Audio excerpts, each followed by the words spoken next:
Welcome back to our channel Asha Jyoti videos. ఈ వీడియోలో అందరికీ చాలా ఇష్టమైన రెసిపీ ప్రిపేర్ చేస్తున్నాను. ఈ రెసిపీ అయితే పిల్లలకైతే చాలా ఫేవరెట్ అండి. ఇది కనుక టేస్ట్ చూసారంటే అస్సలే వదిలిపెట్టరు. ప్రతిరోజు ఇదే కావాలి అని మారం చేస్తూ ఉంటారు. అర్థమైందా మీకు ఏ రెసిపీ చెప్తున్నానో? అదే అండి, స్వీట్ గవ్వలు. స్వీట్ గవ్వలంటే ఇష్టం లేని వారు ఎవరుంటారండి? ఓకే, ఇప్పుడు ఆ రెసిపీ ఎలా ప్రిపేర్ చేసేయాలో చెప్పేస్తున్నాను, వినండి. ఫస్ట్ నేను 1/2 kg మైదా తీసుకున్నాను. అది ఒక గిన్నెలో, ఒక వెడల్పాటి పాత్ర, గిన్నె మీ ఇష్టం ఏదైనా, ఒక వెడల్పాటి పాత్రలో ఈ మైదా పిండి వేసేసుకొని ఆయిల్ వేసుకోవాలి. కాచి చల్లార్చిన ఆయిల్ వేసిన తర్వాత మంచిగా కలిపేసుకోవాలి. అలాగే ఇందులో కొంచెం సాల్ట్ వేస్తున్నాను. ఇవన్నీ వేసేసిన తర్వాత చపాతి ముద్దలా తడిపేసుకోవాలి. ఇలా ఒక ముద్దలాగా కలిపేసుకున్న తర్వాత 1/2 అవర్ పాటు నానబెట్టడానికి పక్కన పెట్టాను. ఇలా మంచిగా 1/2 అవర్ నానిన తర్వాత ఇలా ఒక ప్లేట్ తీసుకొని స్వీట్ గవ్వలు చేసే ఒకటి చెక్క పీట ఉంటుందండి, దానిపైన ఇది ప్రిపేర్ చేసుకోవాలన్నమాట. నేను ఇలా మైదా పిండిని చిన్న బాల్స్లా తయారు చేసుకున్నాను. గవ్వలు తయారు చేసుకునే చెక్క పైన ఇలా ఒక్కొక్క ముద్దను తీసుకుంటూ ఈ విధంగా ప్రెస్ చేయాలన్నమాట. ఈ విధంగా చిన్న ముద్దను తీసుకొని ఈ విధంగా ప్రెస్ చేస్తే ఇలా అచ్చం గవ్వల్లా వస్తాయండి. చూడండి, చూడడానికైతే రియల్ గవ్వలాగానే ఉంటాయి. చాలా చక్కగా మంచి షేప్లో వస్తాయి ఇవి. మీకు చూస్తుంటే అర్థమవుతుంది కదా. ఈ విధంగా పిండి అంతటిని ఇలా చిన్న ముద్దలా చేసుకొని ఇలా మొత్తం ఇలా గవ్వల్లా ప్రిపేర్ చేసుకున్నాను.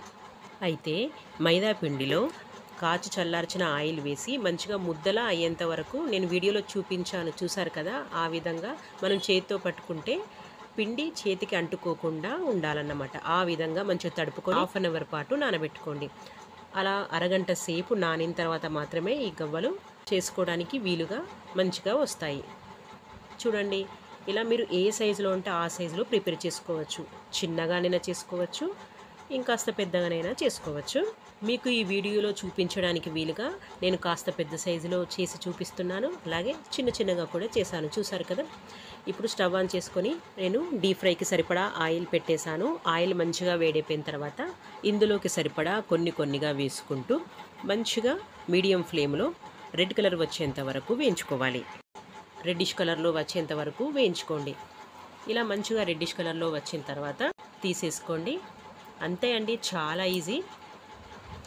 ఇప్పుడు స్వీట్ గవ్వలు ప్రిపేర్ చేయడానికి గవ్వలు ప్రిపేర్ అయిపోయాయి. ఇప్పుడు మనం చక్కెర పాకం తయారు చేసుకోరు కాబట్టి స్టవ్ ఆన్ చేసుకొని ఒక వెడల్పాటి పాత్ర పెట్టేసుకున్నాను. అందులో 1/2 kg మైదా తీసుకున్నాను కాబట్టి 1/2 kg షుగర్ తీసుకున్నాను. 1/2 kg షుగర్ ఈ పాత్రలో వేసేసిన తర్వాత షుగర్ తడిసేంత వరకు కాస్త వాటర్ వేసుకుంటే సరిపోతుంది, ఎక్కువ అవసరం లేదు. ఇలా 10 లేదా 15 నిమిషాల పాటు ఈ చక్కెర పాకం మరిగిపోయిన తర్వాత ఇందులో వేయించుకున్న గవ్వల్ని వేసేసి మంచిగా కలిపేసుకోండి. అంతే, చాలా సింపుల్. ఇలా కలిపేసుకున్న తర్వాత ఒక 5 నిమిషాలు అయిన తర్వాత ఇలా మంచిగా ఆరిపోయినట్టుగా అవుతుంది. ఎమ్మీగా ఉండే స్వీట్ గవ్వలు రెడీ అయిపోయాయి. చూడండి, చూస్తుంటేనే నోట్లో నోరూరిపోతున్నాయి కదా.